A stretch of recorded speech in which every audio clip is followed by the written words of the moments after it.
हे आहेत अजय. एकदम निवांत असतात. कोणत्याही बाबतीत कधीही सिरियस होत नाहीत. उशिरा काम करणं, निष्काळजीपणा आणि आळस या यांच्या सवयी. आता यामध्ये कामावर लवकर पोहोचणं असो किंवा कोणतंही काम करणं असो, शेवटच्या वेळी यांना जाग येते. कोरोनाच्या वेळी खूप दिवस घरी राहावं लागलं म्हणून सुट्टीवर गेले. ख्रिसमस आणि न्यू इयर पार्टी करून मुंबईला परतले तेव्हा एक नोटीस बघून त्यांचे धाबे दणाणले आणि ते त्याचा मित्र मनीषकडे पोहोचले.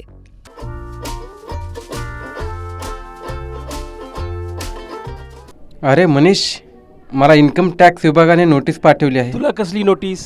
आता काय केलंस तू? अरे मी काहीच नाही केलं.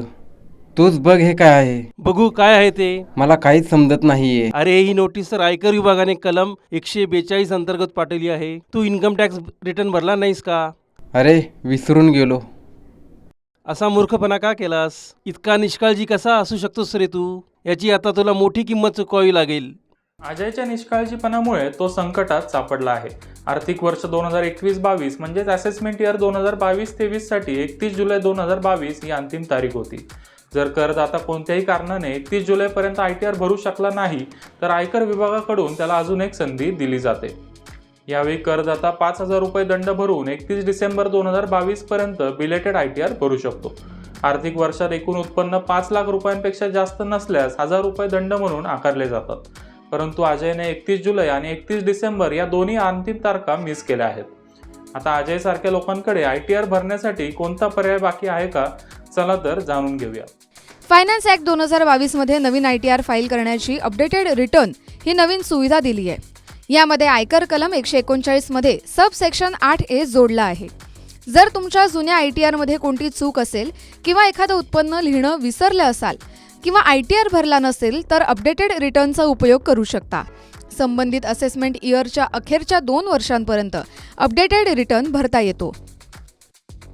रिलेव्हंट असेसमेंट इयर संपण्याच्या 12 महिन्याच्या आत अपडेटेड रिटर्न दाखल केल्यास कर आणि व्याजाच्या 25% इतका अतिरिक्त कर द्यावा लागतो. अशाच प्रकारे 12 महिन्यांनंतर आणि 2 वर्षाआधी अपडेटेड भरल्यास 50% अतिरिक्त कर द्यावा लागेल. तसंच या व्यतिरिक्त लेट फी पण द्यावी लागते. देखिए, अपडेटेड रिटर्न का कॉन्सेप्ट लाया गया था उन लोगों के लिए जो कि रिटर्न भरने के बाद अपनी रिटर्न में कुछ कमी पाते हैं या रिटर्न टाइम से नहीं भर पाते हैं और टैक्स लायबिलिटी बनती है. से फॉर एग्जांपल आज की डेट में असेसमेंट ईयर 22-23 चल रहा है. हम 3 साल के रिटर्न भर सकते हैं. असेसमेंट ईयर 22-23, असेसमेंट ईयर 21-22 और असेसमेंट ईयर 20-21. अगर ये असेसमेंट ईयर 20-21 का हुआ तो हमें एडिशनल टैक्स अपडेटेड रिटर्न के अंदर भरना पड़ेगा 50%, क्योंकि हमारा टैक्स जो है विद इन 24 मंथ्स के अंदर आएगा. अगर यही हम रिटर्न असेसमेंट ईयर 21-22 की भरें तो हमारा एडिशनल टैक्स जो है वो 25% एडिशनल आएगा. तो हम नंबर्स के लिए हम ये कह सकते हैं कि 50,000 रुपए के ऊपर एक तो हमें इंटरेस्ट कैलकुलेट करना पड़ेगा under section 234A, B end C.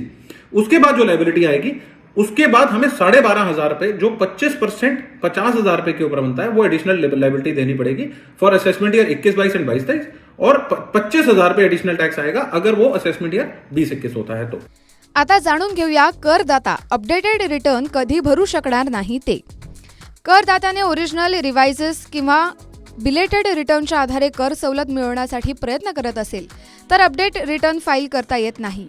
Refund केसमध्ये देखील याचा वापर करता येत नाही. या व्यतिरिक्त आयकर विभागाने करदात्याविरोधात असेसमेंट प्रोसिडिंग सुरू केली किंवा सर्वे सुरू केला तरी देखील अपडेटेड रिटर्न भरता येणार नाही. डिपार्टमेंट के पास मौके पूरे हैं. वो कभी भी उन मौकों का प्रयोग कर सकते हैं और आपके अगेंस्ट एक्शन ले सकते हैं. तो इसलिए इट इज एडवाइजेबल कि आप जल्दी से जल्दी अपनी नॉर्मल प्रोविजंस के अंदर रिटर्न भरिए, या अगर नहीं भर पाए हैं और आपको नोटिस नहीं आया है तो अपडेटेड रिटर्न का फायदा लेते हुए आप टाइम से रिटर्न भर दीजिए. नहीं तो एक्शंस की कमी नहीं है डिपार्टमेंट के पास, वो किसी भी टाइम कोई भी प्रोसीडिंग इनिशिएट कर सकते हैं. अजय सारख्या करदात्यांकडे ITR भरण्याची एक संधी तर आहे, परंतु यासाठी किंमत देखील तितकीच चुकवावी लागेल. चला अपडेटेड रिटर्न भरण्याच्या अंतिम तारखा जाणून घेऊया. निष्काळजीपणा किंवा आयत्या वेळी ITR भरणे भारी पडेल यापेक्षा चांगले हेच आहे की अंतिम तारखेआधी रिटर्न फाईल करावा, नाहीतर तुमच्यावर सुद्धा अजय सारखी वेळ येऊ शकते.